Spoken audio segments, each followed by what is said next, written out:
But আমি যদি ১০টা ম্যাচের মধ্যে ২টা বা ৩টা ম্যাচ মিট করেছি, আমার অ্যাওয়ারনেস দরকার। ১০টায় যদি আমি মিট করে ফেলি তাহলে তো হবে না। আমাদের ভালো প্লেয়ার তৈরি হয়, ভালো প্লেয়ার হয়, অ্যাবিলিটি আছে, নার্চার করা না। নার্চার করতে পারি না, আমাদের প্রমাণ নলেজ না থাকা। সে এক জায়গায় ভালো করতেছে থেকে তাকে মনে করে সব জায়গায় ভালো পারফর্ম করতে পারবে, কিন্তু সেটা বুঝতেছে না যে তার মেন্টালি প্রেশারটা কাজ করে ওই ফরম্যাটের ওই অর্ডারে। তো ইনভেস্টমেন্ট কিন্তু অ্যাকচুয়ালি হয়, কিন্তু আমরা কিন্তু প্রোগ্রেস দেখতেছি না। এটা সব ইনভেস্টমেন্ট যাইতেছে কই এই মুহূর্তে আমাদের কোন লেজেন্ড কেন টেক হচ্ছে? Welcome to the first episode of our cricketing podcast. Meanwhile, you have already seen the first episode of the Puskas Paradox, and here it is. Welcome to the Bradman Paradox. And I am your host, Aslam Sakmat Sen. Enam Nasif Hasan.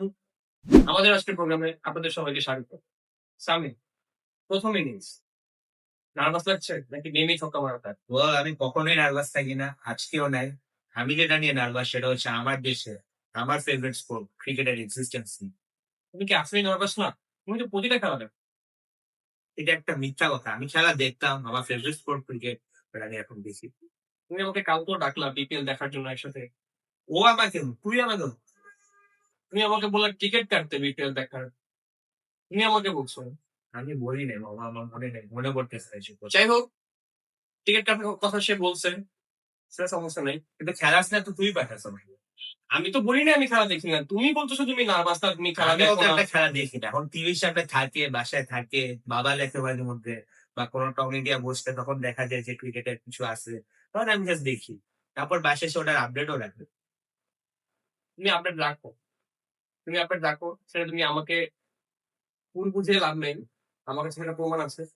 যাই হোক, সে update রাখে, আমিও রাখি। এই জন্য আজকে আমরা এখানে বসলাম বাংলাদেশের ক্রিকেট নিয়ে কথা বলতে।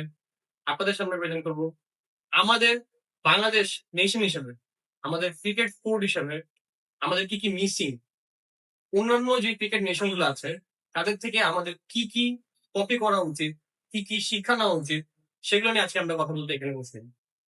তো আজকে আমাদের টপিকটা আজকে আমাদের টপিকটা হচ্ছে যেটা আমি বললাম যে অন্যান্য নেশন থেকে কি কি শেখা উচিত। সো বেসিক্যালি কপি দেওয়ার হোমওয়ার্ক। কপি দেওয়ার ইয়েস। আচ্ছা, আমরা ফার্স্ট ক্রিকেট নিয়ে কথা বলবো। আমাদের দেশে সবচেয়ে বড় ঝামেলাটা ক্রিকেট। আমাদের দেশে সবচেয়ে বড় ঝামেলাটা ক্রিকেট নিয়ে আমি যদি মনে করি অনেক কিছুই আছে। সবচেয়ে বড় ঝামেলা যদি আমার কাছে বলো, আমার কাছে মনে হয় পিচটা। পিচ নিয়ে তো অনেক কিছু বলা যায়। আমাদের মিরপুরে যে ধান ক্ষেত, আল্লাহ মাফ করুক, আল্লাহ মাফ করুক আমাদের, এত বাজে একটা পিচ। আমাদের শুধু পিচ না, আমাদের এমন না যে মাঠের অভাব। মাঠের অভাব নেই, আমাদের হোল কান্ট্রিতে অনেক মাঠ আছে, আমরা মাঠ পরিচর্যা করতে পারি না। আর পরিচর্যা না করতে পারলে আমরা কিভাবে ভালো পিচ আশা করতে পারি? এটাও বড় কথা না, তার চেয়ে বড় কথা হচ্ছে যে আমাদের দেশে যখন বিপিএল হয়, ঘরোয়া ক্রিকেট হয়, ফার্স্ট ক্লাস ক্রিকেট হয়, এলসিএল হয়, সবগুলা ক্রিকেটই হবে ম্যাক্সিমাম লিডার ডিকেএসপির ওই যে প্র্যাকটিস মাঠে, আর নাইলে হবে তোর মিরপুরের ধান খেতে। তো এইসব পিচে খেলে একটা মানুষ কিভাবে, একটা ছোট বয়সে যখন একটা প্লেয়ার 14 বছরের বয়সে খেলা শুরু করে, ও যখন এই পিচে খেলে, ও তো বড় শট মারার প্র্যাকটিসই করে না। তো ও কিভাবে তুই ওকে এক্সপেক্ট করো যে ও ইন্টারন্যাশনাল ম্যাচে বুমরার সামনে, বুমরার খুব ইয়র্কারে ও হেলিকপ্টার শট মারবে? কিভাবে এক্সপেক্ট করো? না, সেটা অবশ্য সত্যি। আমাদের আমাদের পিচ নিয়ে যদি আমরা বলতে চাই, আমাদের পিচের কোনো আসলে এটা খুবই আনপ্রেডিক্টেবল। তুমি আজকে এখানে 200 রান করতে পারো, কালকে তোমার এখানে 120 রান হওয়ার সুযোগ নেই।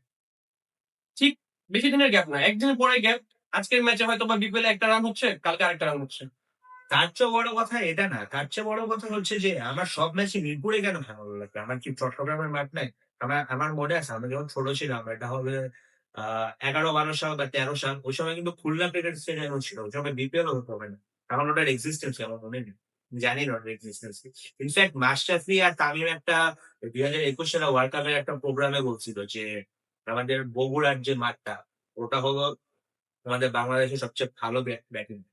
কিন্তু ওটাতে আমরা খেলি নাই, আমরা জানি কেন খেলি নাই। আমাদের রাজনৈতিক কারণে অনেক দাঙ্গা থাকে, বগুড়ার মাঠ সারা রাজনীতি একটু ক্রিকেটের ঢুকেই রাজনীতি তো সবচেয়ে বড়। আচ্ছা, রাজনীতি নিয়ে না বলে আমরা পিছিয়ে ছিলাম, পিছিয়ে থাকি। পিছিয়ে থাকে আছে। আমাদের কারেন্ট যে পিচ কিউরেটর টনি হ্যামিং, তাকে নিয়ে তুমি কি বলতে চাও? Tony Hamming, sorry Tony Hamming অনেক ভালো ক্রিকেটার।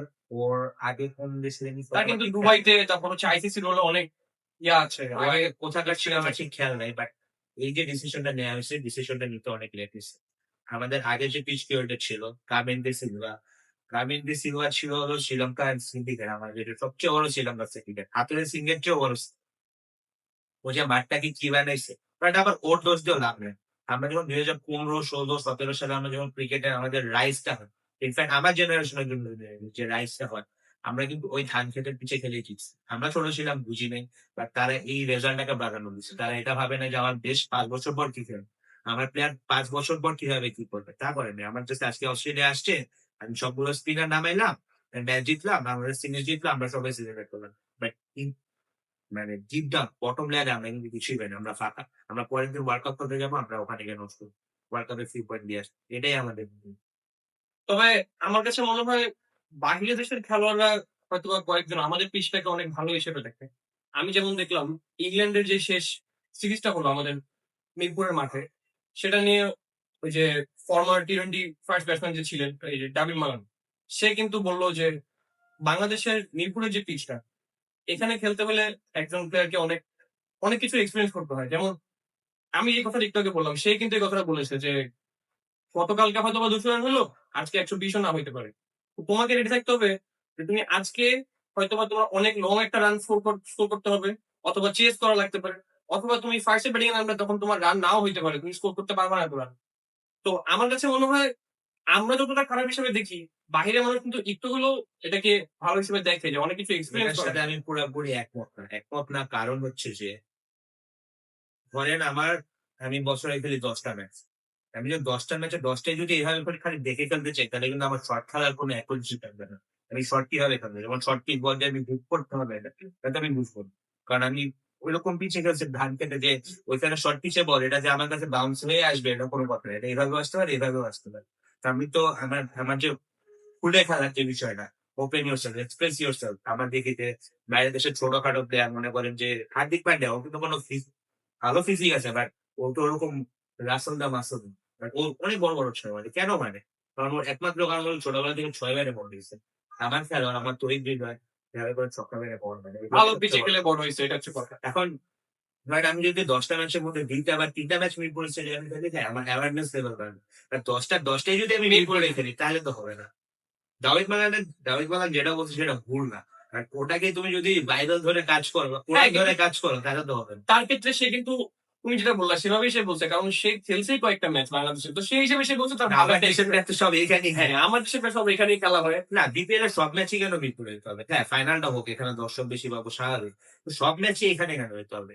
আমার চট্টগ্রাম আছে, সিলেট আছে, এবার ইনফ্যাক্ট সিলেট অনেকগুলো ম্যাচ হচ্ছে, which is very good. But Sylhet ছাড়াও আমার খুলনা স্টেডিয়ামটা আছে, বগুড়া স্টেডিয়ামটা আছে। আমরা ধরেন এই বছর পারলাম, এই বোর্ড নতুন আমি পারলাম, বাট এর পরের বছর কি আমরা পরিকল্পনা নিছি যে আমরা এবছর 3টে স্টেডিয়ামে খেলছি, আগামী বছর আমরা 5টা স্টেডিয়ামে খেলবো, অ্যাটলিস্ট আমরা 5টা দলকে হোম গেম দিতে পারবো।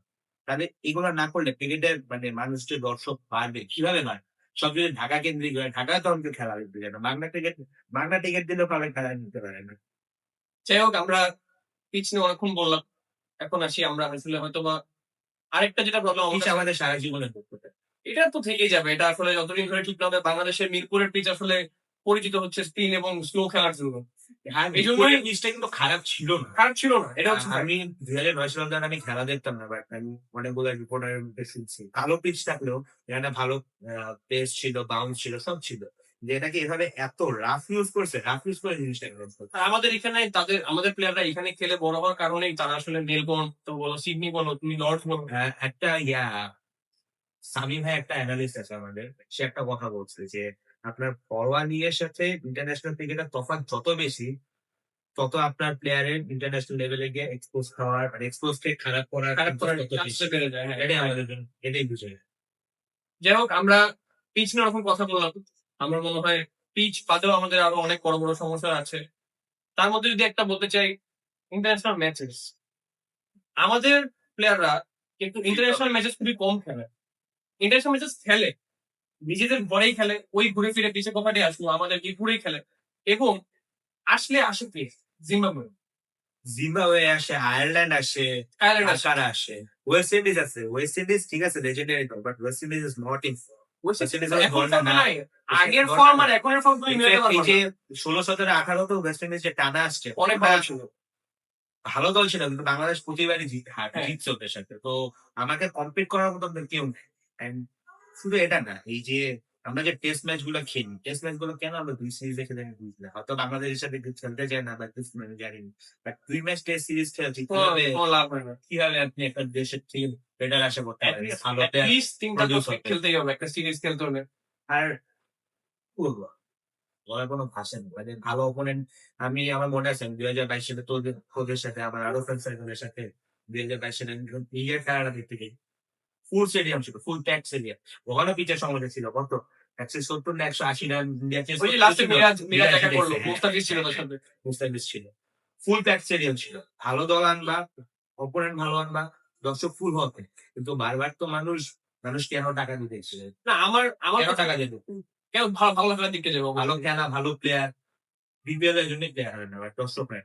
আমার মনে হয় পিসিবি যেটা চিন্তা করে যে নিজেদের মাঠে তাদের উইনিং স্ট্রিকটা রাখতে চায়। এইজন্য মনে হয় বারবার খালি জিম্বাবুয়ে রেটিং আর্জেন্টিনা স্ট্রিক রাখতে চায় না। রাখতে চায় হলো তাদের পাওয়ার। আমি যদি আমার রেঞ্জে ধরেন আমার রেঞ্জ ৫ বছর। আমি দেখতে পারি যে বাংলাদেশ খেলছে ১০০ টা ম্যাচ, জিতছে আপনার ৬২ টা ম্যাচ ধরেন। আমার বোর্ড তো ভালো করছে। আমাকে কি লাগে আমি কোন অপোনেন্টের সাথে খেলতেছি, কি করতেছি ডাজন্ট ম্যাটার। এখানে আর আরেকটা বড় বিষয় আছে। ধরেন ধরো তোর যে এখন আমার নাম আমিনুল ইসলাম বুলবুল। আমি বিসিবি প্রেসিডেন্ট। এখন আমার সবকিছু সমস্যা, আমাকে মিডিয়া অনেক খারাপ ভাবে প্রেজেন্ট করে। যে আমি আজকে চাকরি ছেড়ে দিব, চলে যাবো বাইরের দেশে, আবার অস্ট্রেলিয়া চলে যাবো। তখন মিডিয়া আবার আমাকে নিয়ে বলবে যে, "না আমি সে ভালো ছিল। ভালো ছিল, এই ছিল, হ্যাঁ ছিল, এই ছিল।" কিন্তু এই যে পাপড় নিয়েই তো মানুষ কত কিছু বলে না, পাপড় এই ছিল, ওই ছিল। পাপন তো পাপন। সে আসলে তুমি যেটা বললা যে তুমি চিন্তা করতেছো তোমার ৫ বছরে তুমি দেখাচ্ছ তুমি ১০০ টা ম্যাচের মধ্যে কয়টা ম্যাচ জিতলা। এইগুলা হওয়ার কারণেই কিন্তু আসলে আল্টিমেটলি লং বাংলাদেশের টার্ম যে কেউ চিন্তা করে না। হ্যাঁ, সবাই চিন্তা করে যে আমি আমার পাওয়ারটা কিভাবে পাবো। আমাদের ক্রিকেটের কোনো ডেভেলপমেন্ট হচ্ছে না। সে তার ডেভেলপমেন্ট চিন্তা করতেছে। সে চিন্তা করতেছে যে সে কতটুকু ভালো করলো, খারাপ করলো, কে কি বলল। কিন্তু ক্রিকেট কি আগাচ্ছে নাকি পিছিয়ে আছে সেটা নিয়ে কেউ চিন্তা করতেছে না। আমাদের ক্রিকেটের যে এক্সিস্টেন্স টা হারাচ্ছে এটা সবচেয়ে বড় কারণ হলো যে আমাদের ফ্যান্সরা মানে ধরেন আমার কথা আমি বলতে চাই, আমরা সেম আমরা খেলা দেখা শুরু করছে পড়ছে ২০১১ সালে। ১১ সালে। হ্যাঁ, ওয়ার্ল্ড কাপ থেকে আমাদের দেশে ওয়ার্ল্ড কাপ হইছে ওখানে ১১ সালে। আজকে হলো ২০২৬। আমরা কিন্তু অনেক ম্যাচ হয়েছি। মোর দেন 15 ইয়ার্স মোটামুটি। আমরা কিন্তু অনেক ম্যাচ হয়েছি ক্রিকেটিং নলেজ নিয়ে। ধরেন আমরা টেকনিক বুঝবো না, কোনটা কি ডিফারেন্ট বুঝবো না। বাট একটা খেলা দেখে বুঝার কারণ আছে খেলাটা কোন দিকে যাচ্ছে কোন দিকে যাচ্ছে? না আমাদের বড়ই লেভেলে নিচ্ছে। এই জন্যই আমাদের দর্শক আমরা হারাচ্ছি। এটা হলো সবচেয়ে গুরুত্ব। কারণ কোনো ওই লেভেলে মার্কেটিং নেই। আর আসলে দর্শক হারাচ্ছি আমরাও আসলে প্রতিটা খেলাই দেখি। যতই যা বলুক, সেও যা বলুক, আমিও যা বলি। খেলা কিন্তু আমরা প্রতিটাই দেখি। দেখি ঠিক আছে কিন্তু আগে যে enthusiasm নিয়ে দেখতাম এখন তো সেটা নিয়ে দেখি না। কিন্তু খেলা আসলে বাংলাদেশে জন্মানোর কারণে আমাদের খেলা আসলে কখনো মিস যায় না। আমরা সবাই ক্রিকেট প্রেমিক। এটার চেয়ে বড় বিষয় হলো যে ধরেন বাংলাদেশ ফুটবল যেটা, ফুটবলে কিন্তু আমরা ওয়ার্ল্ড কাপ বা দেশ হিসাবে খুব কম খেলি। আর ক্লাবের খেলাগুলোর এক্সপোজার অনেক কম। সেটা আমরা আমাদের অন্য পডকাস্টে বলবো। The Puskas paradox. বাট আমাদের এই ইয়াতে ক্রিকেটটা আমরা দলগত হিসাবে খেলি বাংলাদেশ আমরা ভালো উচ্চারণ করতে পারি। But আমাদের যে গোল্ডেন এজটা ছিল ধরেন ৫ পাণ্ডব। 2016 ৫ সবাই এখন পাণ্ডব। পঞ্চপাণ্ডব 2016 সবাই এখন আবার 2016 কে রিপিটও করতেছে। রিপিট করছি। 2016 এর যে এরাটা ওই এরাটা ফেরত। আমাদের আসলে 2016 এর যেসব প্লেয়ার ছিল আমি আমার এখনো সব মনে আছে 2015 সালে আমাদের ফার্স্ট ম্যাচ ছিল হলো আমরা ওয়ার্ল্ড কাপ থেকে আসছি। আমাদের ফার্স্ট সিরিজ ছিল পাকিস্তানের পাকিস্তানের সাথে, সাথে। ওটা জিতছি। তারপরে ছিল ইন্ডিয়ার সাথে, ওটাও ওটাও জিতছি। জিতছি। শ্রীলঙ্কার সাথে সরি শ্রীলঙ্কা না, সাউথ আফ্রিকার সাথে ছিল। ওটাতে আমরা ফার্স্ট ম্যাচ অনেক খারাপ ভাবে হারছি। পরের ম্যাচ সেকেন্ড আর third match second half minute. এটা খুব ভালো লাগছে। তারপরে ছিল আওয়ে ম্যাচ। আমি তো তখন আমি কেবল ক্রিকেট বোঝা শিখতেছি যে না এটা ওটা ওটা ওটা। নিউজিল্যান্ডে গেছি ভাবছি ফাইট দিতে পারবে, দেখি যে ফাইটই দিতে পারে না। কি যে খেলে, সকাল ভোর ৫টা বাজে উঠে খেলা দেখতাম। আল্লাহ মাফ করুন। সকালে উঠার কথা আমরা নাই বলি। চাইনি। আমাদের বাংলাদেশে কারেন্টলি কোন লেজেন্ড কেন ক্রিয়েট হচ্ছে? Well, আমাদের তো লেজেন্ড আসছে। আপনারা জানেন আমাদের লেজেন্ড কে? This one and only Shakib Al Hasan. Shakib Al Hasan number 1 allrounder. যাই হোক। কিন্তু আমি বলতে চাচ্ছি সে তো এখন যদিও বাংলাদেশের হয়ে খেলছে না বিভিন্ন রাজনৈতিক কারণে। এই মুহূর্তে আমাদের কোন লেজেন্ড কেন ক্রিয়েট হচ্ছে? একটা অফ টপিক কথা বলবো। অফ টপিক কথা হলো যে লেজেন্ড আমার কাছে আমার এখন কারেন্ট ফেভারিট হলো Liton Kumar Das. I just love him so much. But এছাড়া তুমি যেটা বলছো যে এমন কোন প্লেয়ার যার উপর আমরা লড়াই করতে পারি না। এর মূল কারণটা হলো আমাদের যে মূল কারণ সবসময় আসলে ঘরোয়া লিগ আসলে। ঘরোয়া লিগ বা জুনিয়র লেভেলের ক্রিকেট যেটা হয়। প্রথম কারণ হচ্ছে আমার একটা প্লেয়ার ধর কি বলবো আমার একটা প্লেয়ার মনে কর যখন ভালো খেলতেছে বা তার একটা প্লেইং স্টাইল সেটাকে সেভাবে এই ঘোড়াটা আসলে জুনিয়র লেভেল থেকে হয়। কিভাবে হয়? ধর একটা প্লেয়ার একভাবে বোলিং করে, মানে একটু আনঅর্থোডক্স স্টাইলে বোলিং করে ও স্বাচ্ছন্দ্য বোধ করে, একটু ইজি ফিল করে। আর আমার কোচ ওই লেভেলের এডুকেটেড না যে ও বুঝবে যে ওভাবে করে যদি ও মানে আনঅর্থোডক্স স্টাইলেও যদি ও প্রপার রেজাল্ট ডেলিভার করতে পারে, তাহলে তার কোনো সমস্যা নেই। আর ও করবে কি? না, ওকে একদম টেক্সট অর্থোডক্স স্টাইলে স্টাইলে করাবে। পাঠাবে, আর নাহলে ওকে একটা ঝোট করবে। যে আমাদের দেশে কোনো মিস্ট্রি স্পিনার নাই। এটা একমাত্র কারণ হলো আমাদের প্রত্যেক প্রপার এডুকেশন। কিন্তু কারেন্টলি কিন্তু অনেক ভালো একটা স্পিনার আছে এটাকে আনতো আমাদের কি ঋষাদ হোসেন। ঋষভ হচ্ছে ওকে আনতে তো আমাদের অনেক কষ্ট করতে হয়েছে। এবং ও কিন্তু আমি এখন অনেক ভালো আমার পারফর্ম করতেছে। ওর কথাটা আমি পরে আসি। আমি আগে আসি যে জুবাইর হোসেন নিখোঁজ, আমিনুল ইসলাম বিপ্লব। আমিনুল ইসলাম বিপ্লব। বিপ্লব একটা নাম। আমিনুল ইসলাম বিপ্লব, বিপ্লব ওর নাম ছিল।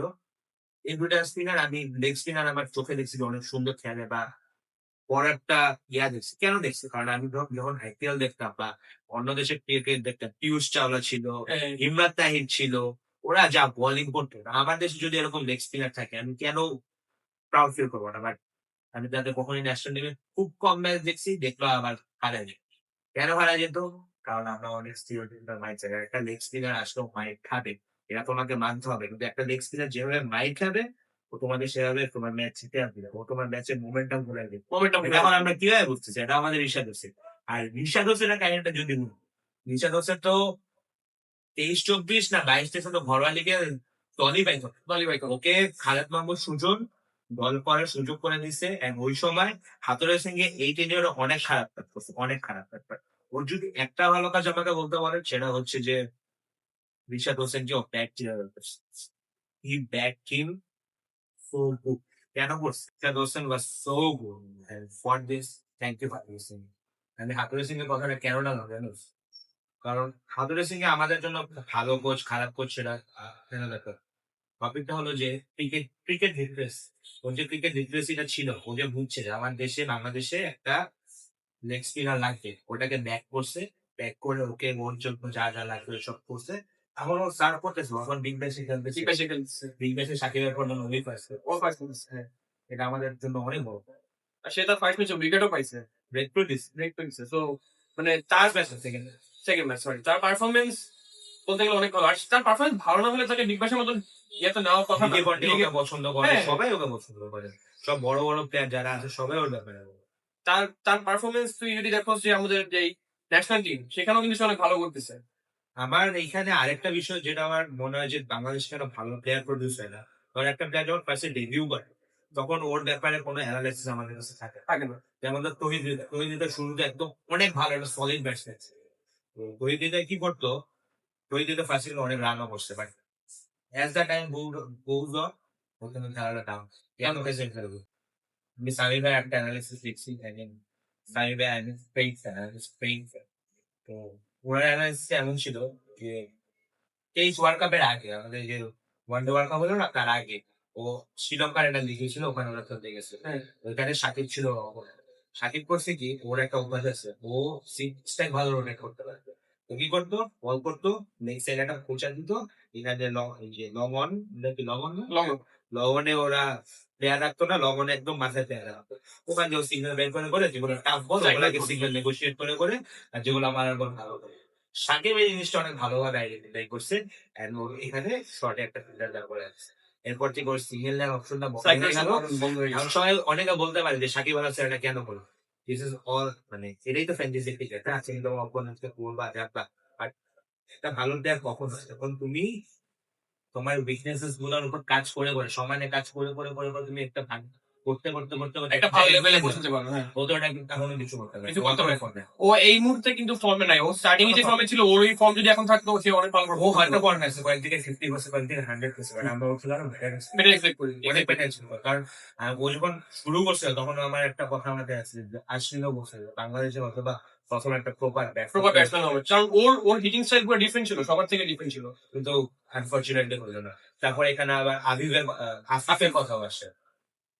জিম্বাবুয়ের এগেন্স্ট কোন ছিল ওটা? কর্নার কর্নার ছিল। 2022 মেবি না না আবার জলসাদই হোক, মাসালি ছিল না, ছিল জিম্বাবুয়ের সাথে ভালো হলো। আমাদের হারা ম্যাচ যদি হ্যাঁ।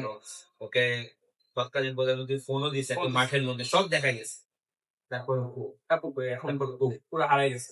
প্লেয়ার নার্চারের যে বিষয় আচ্ছা, আসলে আমার মনে হয় যে আমাদের একটা প্লেয়ার এক জায়গায় ভালো করলে তাকে সঙ্গে সঙ্গে যে আরেকটা জায়গায় যে রেসপন্সিবিলিটিটা দেওয়া হয় এটা না করে তাকে আরেকটু সুযোগ দেওয়া উচিত, সে আরেকটু পারফর্ম করুক, সে আরেকটু তার নিজেকে প্রুভ করুক যে তার ক্যাপাবিলিটি কতটুকু, সে কতটুকু নিতে পারবে, কতটুকু সে ক্যাপচার করতে পারবে। তাকে এতটুকু না করে তাকে যখন এতগুলো রেসপন্সিবিলিটি একসঙ্গে দেওয়া হয় তখন কিন্তু সে আসলে তার নিজেরও একটা পেশন হয়ে যায়, যেখানে সে ভালো পারফর্ম করতে পারবে না। আমার সেটাই মনে হচ্ছে। বলতে এটা সবচেয়ে বেস্ট এক্সাম্পল দিয়ে এবার নষ্ট হয়েছে। বেস্ট এক্সাম্পল আমার মনে হয় কে, সৌম্য সরকার। সৌম্য সরকার।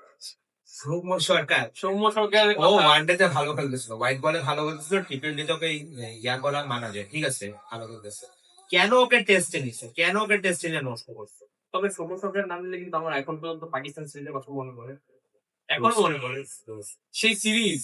সেটা মানে তার সেই 100, তার সেই 100 সেখানে মানে আমি তার ফ্যান হয়ে গেছিলাম, ঠিক আছে, এক কথায় আমি তার ফ্যান হয়ে গেছিলাম। আমি মনে করছি অনেক ভালো ব্যাটসম্যান হবে সেটা সাব্বির রহমান আছে। সাব্বির রহমান আসলে কিছু কারণে, বিভিন্ন কিছু কারণে সে আসলে সুযোগ পায়নি খেলা, সেটা আলাদা কথা, সেটা নিয়ে আমরা না বলি। কিন্তু সৌম্য সরকার যেটা বললাম যে তার এক ইনিংসের খেলাতে সে যে কত পরিমাণ জনপ্রিয়তা পাইছে সারা বাংলাদেশে, তাকে তার থার্ড ম্যাচ ছিল ভাই। থার্ড ম্যাচে তার তার থেকে মানুষ এরপর থেকে অনেক এক্সপেক্ট করা শুরু করতে, কারণ সে অতিরিক্ত ভালো ছিল, ঠিক আছে।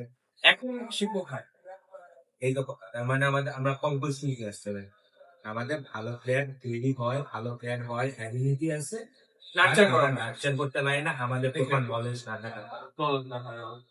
যাই হোক, আমাদের আরো অনেক বিষয় আছে, সেটার মধ্যে আমার মনে হয় ফেভারিটিজমটা one of the main. Favouritism না, নেপোটিজম না, সবগুলোই বলা যায় কিন্তু ওটা একই জিনিস। কি বলা যায়? আমি ফেভারিটিজম হচ্ছে নেপোটিজম না, আমি আগে যে টপিকটা বললাম না, একটা প্লেয়ার সব জায়গায় চলতো, এটা এনামুল হক বিজয়, ও হলো ঘরোয়া লিগে সবচেয়ে হাইয়েস্ট রান করে ওভারঅল পৃথিবী সব পুরো পৃথিবী দেখো 1000 উপরে রান করছে ও, করছে কিন্তু তোর ইয়াতে ভালো আমার কোন ফর্মেট মনে নেই, আমার কোন ফর্মেট মনে নেই, বাট ও যে ফর্মেটে ভালো করছে ওকে ওই ফর্মেটে না ডেবিউ করে, ওকে ইয়া করে অন্য অন্য ফর্মেট, ওই ফর্মেটও খারাপ করছে, ওকে বাদ দিয়ে দিয়েছে। এটা কোন ধরনের সিস্টেম? আমার কথা হলো যে পারফর্ম করতেছে ওই ফর্মেটে, তোমার যদি ওকে আরেকটা এটাই ফর্মেটে তো দুর্নীতি। তখন তো খারাপ হবেই। এটা বলতে তখন তো খারাপ হবে। ফিট না, এই না ওই না, তুমি যে ফর্মেটে যে ফর্মেটে তুমি তো তাকে নার্চারি করতে পারো। আর আমাদের দেশে আসলে প্লেয়াররা এই ফিট থাকে তো এই ফিট থাকে না, আমাদের এখানে ইনজুরি তো অনেক ভুগে, কয়েকদিন পর পরে কয়েক মাস পর পর অনেক ইনজুরি হয়,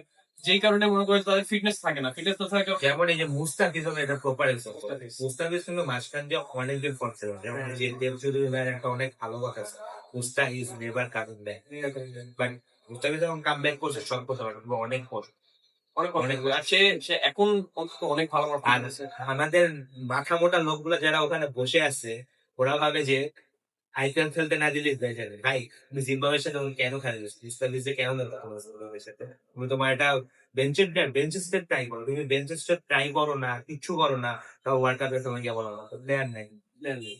মুস্তাফিজের মুস্তাফিজের তার এই যে দেখেন এই বিপিএল এর কথা যদি আমি বলি, পারভেজ হোসেন ইমন নাম্বার 4 অনেক ভালো হচ্ছে, কিন্তু কোনো না কোনো কারণে ওয়ার্ল্ড কাপের সময় ন্যাশনাল টিমে ও ওপেন করছে। এটাই দরকার, আমাদের কিন্তু মিডল অর্ডারের শর্টেজ আছে, ওকে এজন্যই খেলাচ্ছে, কোনো না কোনো কারণে গিয়ে দেখবি এই প্ল্যান ওই প্ল্যানে গিয়া বলবে যে ও করে খেলতে হবে। সমস্যা হলো এটাই, মানে একটা প্লেয়ারের সে যে জায়গায় মানে কি যে হয়, কখন যে কি হয় আমরা কিচ্ছু বুঝি না। সে এক জায়গায় ভালো করতেছে থেকে তাকে মনে করে সব জায়গায় ভালো পারফর্ম করতে পারবে, কিন্তু সেটা বুঝতেছে না যে তার মেন্টালি প্রেশারটা কাজ করে ওই ফরম্যাটের ওই অর্ডারে।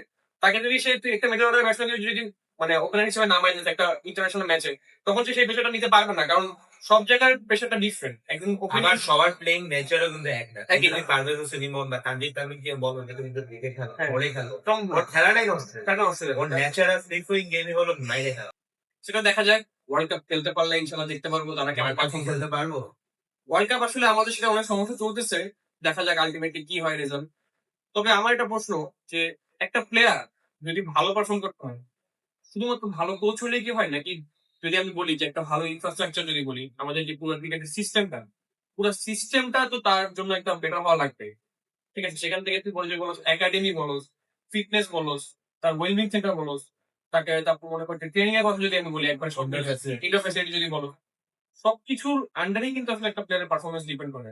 শুধুমাত্র কোচ ভালো হলে যায়, এখন আমরা কোচ নিয়ে অনেক কিছু বললাম, কোচ ভালো বেসিক্যালি হলে যে তুমি বুঝাতে চাচ্ছ যে ইনফ্রাস্ট্রাকচার, ইনফ্রাস্ট্রাকচার ইনফ্রাস্ট্রাকচার হয় হওয়া উচিত ছিল। আমরা সব জায়গায় বলতেছি যে আমাদের ইমপ্রুভ হবে, এই হবে, আর আমরা 25 বছর ধরে ক্রিকেট খেলি। আমাদের হয়ে উচিত ছিল, আমরা যে লেভেলে ক্রিকেট খেলছি কয়েক বছর, আমাদের ওয়ার্ল্ড ক্লাস থাকা উচিত। ওয়ার্ল্ড ক্লাসটা নাই দেখে আমাদের প্লেয়ার নেই। এক্স্যাক্টলি, আমাদের ইমপ্রুভ কিন্তু হয়েছে, কিন্তু ওয়ার্ল্ড ক্লাস সেখানে তো মুশফিকুর রহিম কিন্তু বেশি একটা মিডিয়ার সামনে আসে না।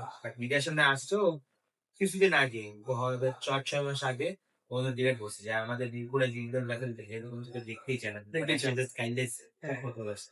যাই হোক, তো আমার মনে হয় আসলে একটা প্লেয়ার আমাদের especially আমাদের টিমের কথা যদি আমরা বলি, যেটা আমরা বাংলাদেশে আমাদের আমাদের প্লেয়ার যদি ভালো করতে, আমার মনে হয় বিসিবির অন্তত উচিত যে একটা ভালো একটা ইনফ্রাস্ট্রাকচার তাদের জন্য। বিসিবি তো সবই করা হচ্ছে, তারা করছে না, করছে কিছু। কিছুই করে নাই। যাই হোক, তো আমাদের ফেসিলিটি থেকে শুরু করে একাডেমি বলো, অথবা মনে করছে আমাদের স্টেডিয়ামের কথাই যদি বলো, আমাদের যে স্টেডিয়াম, আমাদের এখন পিচ নিয়ে বললাম, পিচের কথা আমরা নাই বলি, আমাদের যারা ফ্যান, তাদের জন্য আমরা কি রাখি, তাদের জন্য আমরা কি রাখতেছি? তাদের জন্য বিসিবি কি অফার করে? কোনো কিছু অফার কবে যাওয়া দেখতে গেছো ক্লাস? কবে আমরা একসঙ্গে দেখছি ফেব্রুয়ারিতে নাকি 2025 এ। মাঝখান দিয়ে যায়নি না? না, মাঝখান দিয়ে গিয়ে Voice থেকে 100 টেস্ট Voice থেকে 100 করতে দেখতে গেছিলাম। যাই হোক, তো আমাদের স্টেডিয়ামে গ্যালারিতে কিন্তু তুই মনে কর যে সিট বলো, অথবা ফ্যানরা ওয়াশরুম ইউজ করবে, অথবা আমার একটা মজার কাহিনী আছে।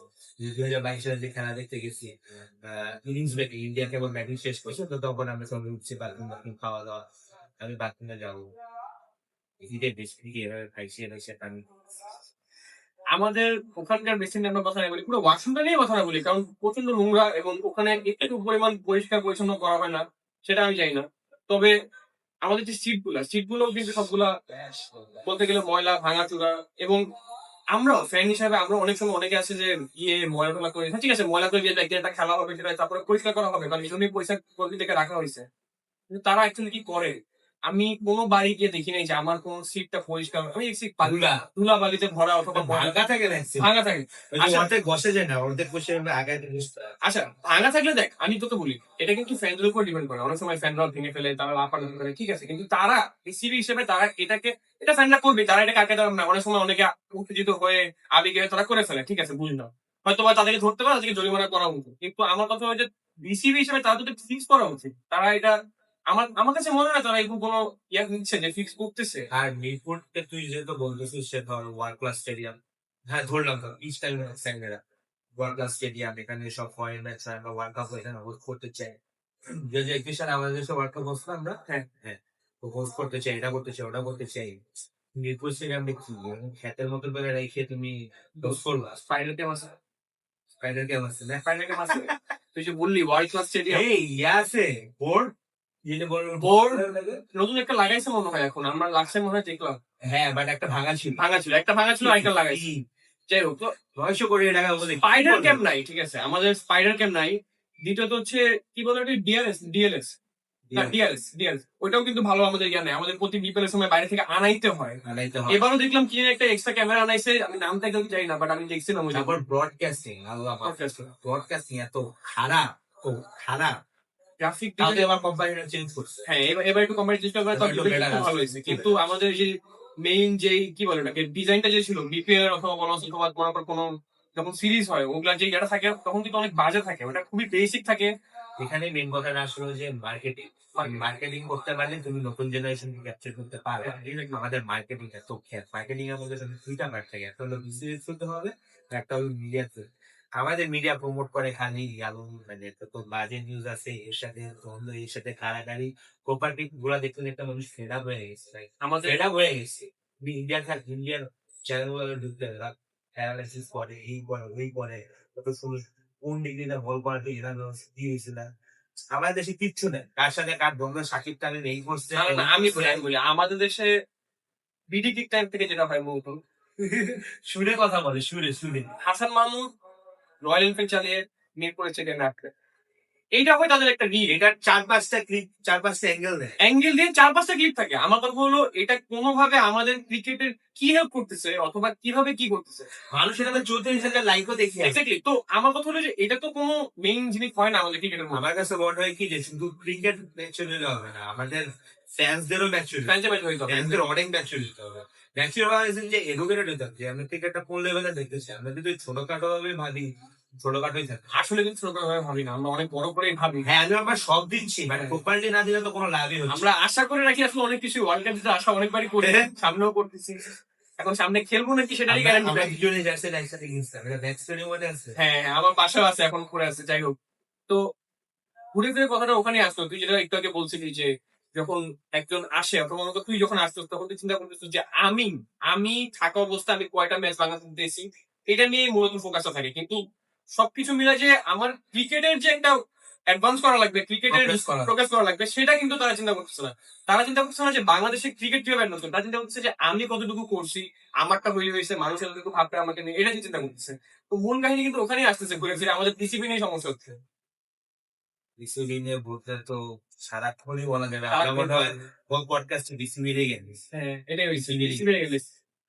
তো আমার কথা হলো যে ধর বিসিবির পার্টটা তো কেন, মিডিয়া পার্টটা এরকম কেন? আমার মানে অ্যানালাইসিস করে কয়েকজন ভালো আছে, দেব চৌধুরী আছে, নট আউট নোমান আছে, সামি বেকা আছে, হ্যাঁ, আরো কয়েকজন আছে, বাট ইয়ালো মিডিয়ার সংখ্যা এত বেশি, অনেক বেশি। এত বাজে ভাবে অ্যানালাইসিস করে। মানে আমরা ফ্যানরা কিভাবে এডুকেটেড হবো? মিডিয়া খুঁজে এই জন্য obviously। আমাদের মিডিয়া তো ইয়ালো মিডিয়া করে না, আমরা ফ্যান্সরা কিভাবে? আরেকটা জিনিস বিসিবি যেটা দেখা হচ্ছে, কমেন্ট্রি প্যানেল, আল্লাহ! কমেন্ট্রি প্যানেল আমাদের তো একমাত্র ভালো আছে, আজহার আলী খান আছে এখন। আতার আলী খানও গায়ে অনেক স্টেরয়েড, তবে আমার সেই ওয়ার্ডে খালি ঘুরা ঘুরা আর কি এই মনে আছে এই যে আমাদের পাকিস্তানের সাথে যে আমরা টেস্ট সিরিজ জিতলাম 24-এ, টেস্ট সিরিজে জেতার পর ওই সময় আমাদের দেশে ছিল বন্ধ। তো ও বলতেছিল যে পার্টি স্ট্যান্ডার্ড ব্যাকগ্রাউন্ড বাংলাদেশ, তবে আমাদের অনেক ক্রিটিসাইজ হয়েছিল। ক্রিকেট ছিল, হ্যাঁ exactly। আমাদের বিপিএল এর জন্য তো একটা জাতীয় কমিটির আছে, স্বাধীন চৌধুরী, ঠিক আছে। তা সেও ভালো আছে। আমাদের এখন বেস্ট মানে অপশন আমার কাছে মনে হয় আজহার আলী খানই আছে, যে ইন্টারন্যাশনালি সব জায়গায় বিসিবির একটা হিউজ ইনভেস্টমেন্ট লাগবে এই কমেন্টে। কমেন্টে অনেক কিছু, কমেন্টের মাধ্যমে যখন খেলা দেখতে কমেন্টে হচ্ছে ওর মাধ্যমে যে ক্রিকেটটা বুঝতেছে। তো তোর কমেন্টেটরটা যা বলবে, যেভাবে বলবে, প্রেজেন্ট করবে, সেটা বেশি, তাই না? আমার কাছে মনে হয় তুই যে And আমরা যদি ধর একটা ক্রিকেট বাংলাদেশের মানুষের ক্রিকেট কিন্তু সবাই দেখে। আমাদের দেশে কিন্তু একটা টিয়ার ওয়ান সিটি, বা টিয়ার ওয়ান সিটি আমাদের নাই, ঢাকায় tier one city, tier one যে মানুষজন যারা আছে ওদের ছেলেমেয়েরা কিন্তু ক্রিকেট দেখে। কেন দেখেন? একমাত্র কারণ হলো আমাদের মার্কেটিংটা, Marketing-টা ভালো। কমেন্ট্রিটা ভালো না, কোনো কিছু ভালো না। তো ওদেরকে অ্যাট্রাক্ট করবে কিভাবে? আমরা একটা কিসের প্রতি অ্যাট্রাক্টেড হয়ে ক্রিকেটটা দেখা শুরু করবে, বুঝবে? তুই যে বললি যে ইনভেস্টমেন্ট কিন্তু অ্যাকচুয়ালি করে, কিন্তু আমরা যেটা দেখতে পাই, তারা কিন্তু দেখায় যে ইনভেস্টমেন্ট করা হচ্ছে। তুই একটু আগে একটা কথা বলছিস, 900 কোটি টাকা নাকি একটা বলছিস। তো ইনভেস্টমেন্ট কিন্তু অ্যাকচুয়ালি হয়, কিন্তু আমরা কিন্তু কোনো প্রোগ্রেস দেখছি না, এটাই সমস্যা। ইনভেস্টমেন্ট যাইতেছে কই, হ্যাঁ, সেটা নিয়ে আমরা না ঠিক আছে। বলি। আজকে অনেক কথা হয়ে গেল, অনেক দূর নিয়ে গেলাম। জানি না ক্রিকেটের সামনে কি হবে। আমরা ওয়ার্ল্ড কাপ খেলতে না পারলে আমার কোনো আফসোস নেই। এটা যে কারণে করতেছে, অনেক ভালো কারণে আমি করতেছে। একটা কথা বলি, ওয়ার্ল্ড কাপ খেলতে পারলে আফসোস নাই নাকি না, সেটা আমিও ভালো করে জানি, সেও ভালো করে জানে।